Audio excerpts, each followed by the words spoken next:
Summary of Contagious by Jonah Berger. Introduction. Has this ever happened to you? You open Facebook one day to find that 17 of your friends have all shared the same meme, funny cat video, or news story. In fact, it's everywhere you look. Your mom calls to ask if you've seen it. Even your dog and your grandma have seen it. When these things happen, we say it's gone viral. And if you enjoy creating social media content or you hope to launch a product yourself, you might wonder what it takes to go viral and if it's possible for your content to do the same. But what does going viral really mean in practice? Is it a matter of having the right marketing team or the right budget? Or is there some formula you can follow that will make your content contagious? The author posits that there is, and over the course of this summary, we'll investigate his theories of contagion and how you can apply them in your life.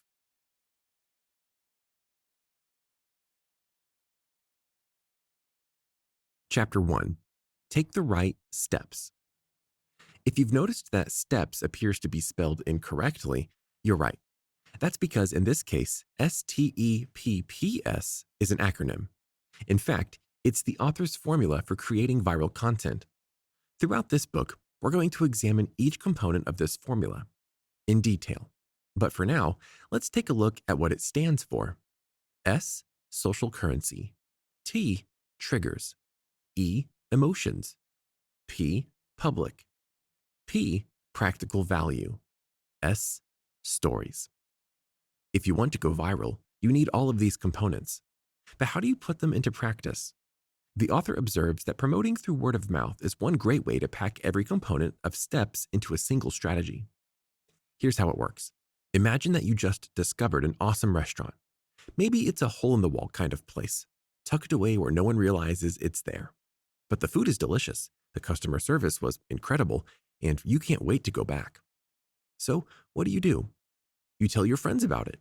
Because you're so excited to have discovered a hidden gem, your instinct is to let your friends know so they can enjoy it too. And from a marketing perspective, there are several reasons why this is the most effective way to promote any product. You might be surprised to learn that word of mouth even trumps social media. Here's why. For starters, a social media campaign has very limited reach. This is true even if you put your ad on Facebook in front of millions of users, and even if you use Facebook's highly specific settings to target your ideal customers. That's because social media marketing can only put you in front of potential customers. It doesn't guarantee that they'll listen, engage with your ad, or like what you have to offer. And it definitely doesn't guarantee that your ad will convert all those viewers into paying customers. Sure, your ad might pop up on their feed, but they could very easily swipe out of your ad and ask Facebook not to show it to them again. Whether you're a marketing specialist or not, the truth is that you probably do the same when you're confronted with an ad that doesn't interest you. But what if your friend recommended something to you? Maybe your friend tells you that they've had a great experience with a certain restaurant or that a certain product met their needs. Because you trust your friends and value their opinions, you're more likely to listen to what they have to say. You're also more receptive to the suggestion because it isn't pitched at you in an advertising format. As modern consumers, we already know that our attention is a valuable commodity. Everybody's selling something, and every single one of those sellers wants our attention. That's why they scream at us from billboards and pop-up ads and commercials. Everybody wants prospective customers to engage long enough for an ad to get its hooks in. As a result, we've become desensitized to advertising. We tune things out or assume that advertisers have ulterior motives, and often they really do. But when our friends tell us about a product, we don't assume they're doing so because they have something to gain from it. As friends, we simply share information because we think it will interest someone else, or because we hope to improve our friend's quality of life. So when our friends tell us, "Hey, you should try this thing," we're much more inclined to listen. So word-of-mouth marketing already has the social currency aspect in the bag. It also neatly encapsulates the appeal of stories and emotions because of the way our friends present the information. This also makes it more effective because if you're an advertiser, you have to spend a lot of time and money coming up with a good story that will invite people to engage with your product or get emotionally invested. But what if your friend tells you, "I went to this awesome little Italian place and they had the most amazing breadsticks"? Or what if they tell you a funny story about their time at the Italian place and the cute waiter who served them. You're more inclined to listen to your friend's story than to a commercial, so you'll want to hear about the Italian place. And once you hear about it, you'll be invested in your friend's story and in the emotional experience you two shared while she was telling the story. That means there's a pretty good chance that you'll want to try the Italian place yourself. So, the first lesson for creating viral content is to rely on word of mouth marketing. However, that's not to say that you shouldn't invest in social media at all. You need to be available online when all those prospective customers hear about you and want to check you out. But it is a good reminder that you shouldn't count on social media as your primary form of advertising. Instead, concentrate on creating an experience or a product that people will want to tell their friends about, and then sit back and relax while your customers do most of the advertising for you.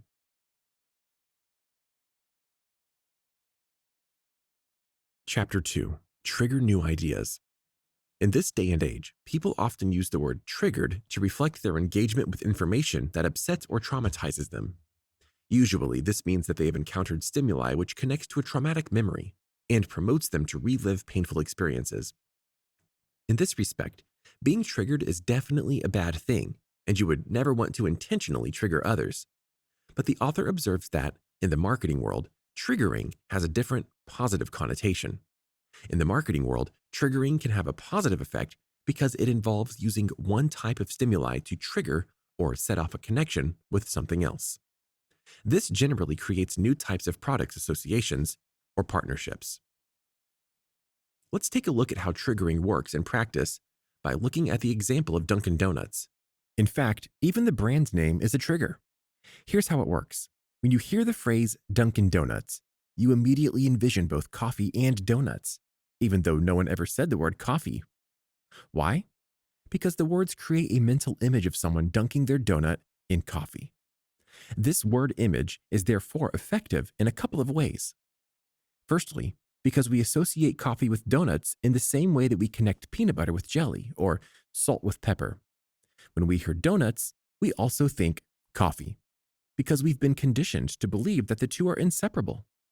It's also effective because it produces an image that you associate with a taste and with positive experiences. So because that sounds so good to you, you might suddenly find yourself craving both coffee and a donut, just because you saw an ad for Dunkin' Donuts while driving down the road. So, in this respect, the brand name Dunkin' Donuts serves as a trigger because it taps into your brain's tendency to associate coffee with donuts. But Dunkin' Donuts is an effective trigger for one more important reason: its universality. Pretty much everybody in the world has had the experience of eating a donut or drinking coffee. Even if you don't have a habit of dunking your donuts in your coffee, you're familiar with the experience of eating the two together. So, this is an effective marketing strategy because it taps into an experience that everybody can relate to. It's also an experience that pretty much everybody likes. The author observes that triggers can only be effective if they connect a product with a familiar or universal experience. If you attempt to employ this strategy with an experience that's too specific or unique, it won't be relatable enough. Instead of bringing people together or causing them to connect your brand with an experience they know and love, they might feel isolated or weirded out. So if you want to create an effective trigger, make sure you associate your brand with something people can relate to. It's also worth noting that it doesn't necessarily have to be a positive experience. People love bonding over a common enemy, and there are quite a few pet peeves in the world that are universal. So if you position your product as being the solution to another hectic Monday morning or a commute in rush hour traffic, people will happily sigh along with your ad like, ugh, yeah, we all know how that feels. They'll also be more likely to remember your product fondly and maybe even buy it. If you advertise it as being something that makes a universally negative experience better. So the lesson from this chapter is that if you want your content to go viral, create a universal trigger that will inspire people to connect a common experience with your brand.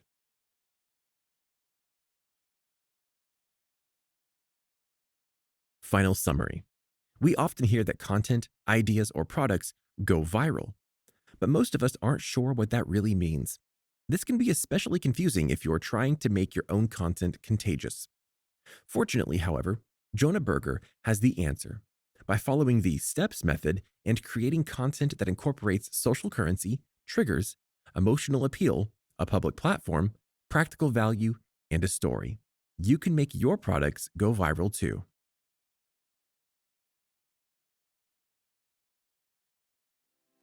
Did you like this audiobook summary?